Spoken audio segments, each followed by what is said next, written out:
Ethan had grown up on Earth, a world barely scratching the surface of space exploration. His acceptance to Academia Stellaris was more political than personal.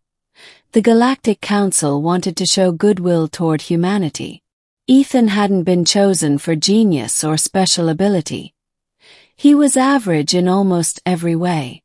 But to the aliens of the Academy, he was something exotic, mysterious, and perhaps laughably primitive. On his first day, Ethan walked into Class 7A, the Advanced Diplomacy and Xenoculture Division. His heart pounded as the automatic doors slid open.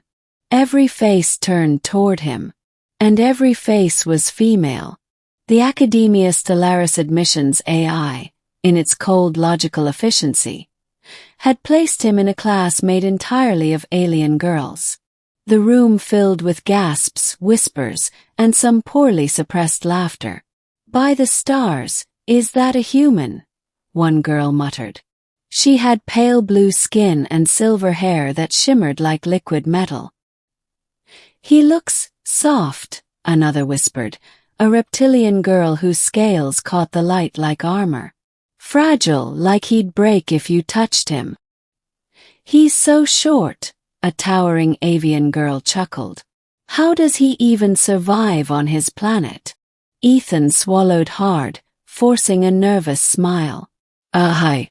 I'm Ethan." The teacher, Professor Tvana, raised a hand. "Class, this is your new peer. Please extend respect." Her voice, however, carried amusement. Even she seemed curious to see how the human would fare. Ethan sat at the only empty desk. He could feel dozens of alien eyes studying him, some curious, some skeptical, some mocking. For the first week, the class treated him like an oddity in a zoo. Girls poked at his arm to feel his strange skin. One tried to sniff his hair. Another asked if it was true humans couldn't regrow limbs if severed. He endured their fascination, embarrassment burning his cheeks, but he didn't lash out. Still, a seed of determination grew in him. If he was going to survive this place, he had to prove that being human wasn't a weakness.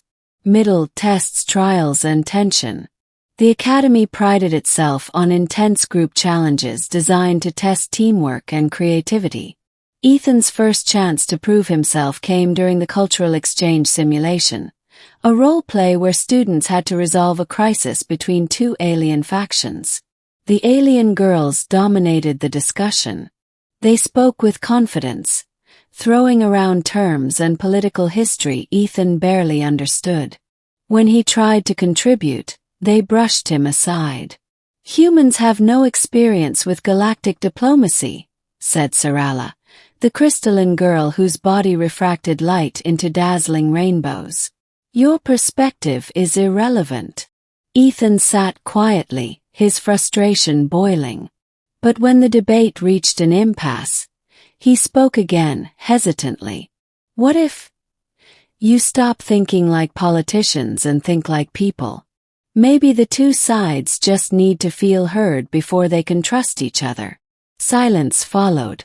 Then murmurs. Professor Tvana tilted her head. "A primitive approach, but effective. Sometimes simplicity cuts through complexity." Their team earned top marks. For the first time, Ethan saw surprise, not mockery, in the alien girl's eyes. The physical trial.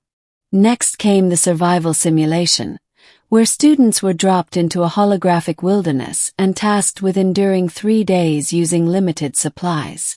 The alien girls towered over Ethan in strength, agility, and endurance. "This is where the human breaks," the reptilian girl, Drashka, hissed with a grin. Ethan knew he couldn't outmatch them physically, but he relied on ingenuity. While the girls argued over hunting methods, he built a shelter using vines and branches. When food became scarce, he crafted traps and snares with patience they lacked. By the end, it was Ethan's quick thinking that kept their group fed and sheltered. Even Drashka grudgingly admitted. For a fragile being, you adapted well. The emotional challenge. The Academy also tested empathy. In the telepathic empathy trial, pairs were linked mentally to share emotions and memories. Ethan was paired with Lyra, the silver-haired girl who had mocked him first. First, Lyra smirked. This will be amusing. Humans must have such simple minds. But when the connection began, her expression changed. She gasped as Ethan's memories flowed into her. His childhood under a blue sky, the smell of rain on Earth. His feelings of loneliness stepping into this alien academy. Her arrogance softened. Tears welled in her eyes. You feel so deeply. Ethan, in turn, glimpsed her memories. An upbringing under strict expectations, loneliness hidden behind her pride. When the link ended, Lyra couldn't meet his gaze. She was the first alien girl to treat him as more than a curiosity. Rising conflict. The great tournament. The semester's climax was the Inter-Academy tournament, where teams from different classes competed in tests of skill, intellect, and courage. Class 7A had always ranked near the top, but this year, their rivals mocked them for having a human on their roster. "He'll drag you down," sneered a cadet from Class 9B. His mandibles clicking. Humans are weak. Even some of the girls in 7A doubted. Perhaps Ethan should sit this one out, Sarala suggested. But Ethan refused. If I'm part of this class, I'm competing. Judge me after. Professor Tvana allowed it. Very well. Let us see what humanity can offer. Round 1, Strategy. The first challenge was a tactical wargame. Alien minds thought in complex, multidimensional strategies, but sometimes they overcomplicated things. Ethan proposed a straightforward ambush strategy, one that seemed almost too simple. Crude, Sarala sniffed. But when the simulation began, his plan worked flawlessly. While the rivals wasted time analyzing complex patterns, Ethan's group struck quickly and decisively. They won the round. Sometimes simplicity is strength, Drashka admitted, eyes narrowing at him with new respect. Round 2. The obstacle course. Here Ethan struggled. The course was brutal. Lava pits, gravity shifts, razor-sharp climbs. The alien girls soared, leapt, and sprinted with abilities beyond human limits. Ethan fell behind, panting, his legs burning. He thought he would fail. But then Lyra slowed down, offering her hand.